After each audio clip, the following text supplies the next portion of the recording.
የመልካም ወጣት ደማስቆ 2018 አንደኛ ዙር ሰልጣኞች በሙሉ ከየትኛውም የሀገራችን ከተሞች ወጣችሁ መነሻችሁን አዲስ አበባ ለሆነ የትራንስፖርት ክፍያ ከአዲስ አበባ ሐዋሳና ከሐዋሳ አዲስ አበባ የደርሶ መልስ የትራንስፖርት ክፍያ 2200 ብር በብርሃን ባንክ የማርሲል ቲቪ አካውንት ቁጥር 1500060060 ላይ እስከ ቅዳሜ 6 ሰዓት ድረስ ብቻ ገቢ ማድረግ ያስገባችሁበትን የባንክ ደረሰኝ በመያዝ ካላስፈላጊ እንግልትና መጉላላት ከወዲሁ እንድትዘጋጁ ያሳሰብን። እንዲሁም ሐምሌ 5 ከሌሊቱ 11 ሰዓት ጀምሮ በአዲስ አበባ አዲስ ኪዳን ካህናት ቤተ ክርስቲያን ገርጂ ከኮሪያ ሆስፒታል ወደ ቦሌ ሆምስ በሚወስደው መንገድ እንደታጠፉ በሚገኘው ቤተ ክርስቲያናችን በመገኘት በተዘጋጁ ባሶች ጉዞ ወደ ሐዋሳ የምናደርግ መሆኑን ከወዲሁ እናሳውቃለን። መልካም ወጣት ደማስቆ 2018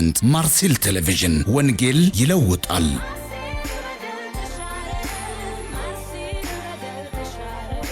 የመልካም ወጣት ደማስቆ 2018 አንደኛ ዙር ሰልጣኞች በሙሉ ከየትኛውም የሀገራችን ከተሞች ወጣችሁ መነሻችሁን አዲስ አበባ ለሆነ የትራንስፖርት ክፍያ ከአዲስ አበባ ሐዋሳና ከሐዋሳ አዲስ አበባ የደርሶ መልስ የትራንስፖርት ክፍያ 2200 ብር በብርሃን ባንክ የማርሲል ቲቪ አካውንት ቁጥር 1500060060 ላይ እስከ ቅዳሜ 6 ሰዓት ድረስ ብቻ ገቢ በማድረግ ያስገባችሁበትን የባንክ ደረሰኝ በመያዝ ካላስፈላጊ እንግልትና መጉላላት ከወዲሁ እንድትዘጋጁ ያሳሰብን። እንዲሁም ሐምሌ 5 ከሌሊቱ 11 ሰዓት ጀምሮ በአዲስ አበባ አዲስ ኪዳን ካህናት ቤተ ክርስቲያን ገርጂ ከኮሪያ ሆስፒታል ወደ ቦሌ ሆምስ በሚወስደው መንገድ እንደታጠፉ በሚገኘው ቤተ ክርስቲያናችን በመገኘት በተዘጋጁ ባሶች ጉዞ ወደ ሐዋሳ የምናደርግ መሆኑን ከወዲሁ እናሳውቃለን። መልካም ወጣት ደማስቆ 2018 ማርሲል ቴሌቪዥን ወንጌል ይለውጣል።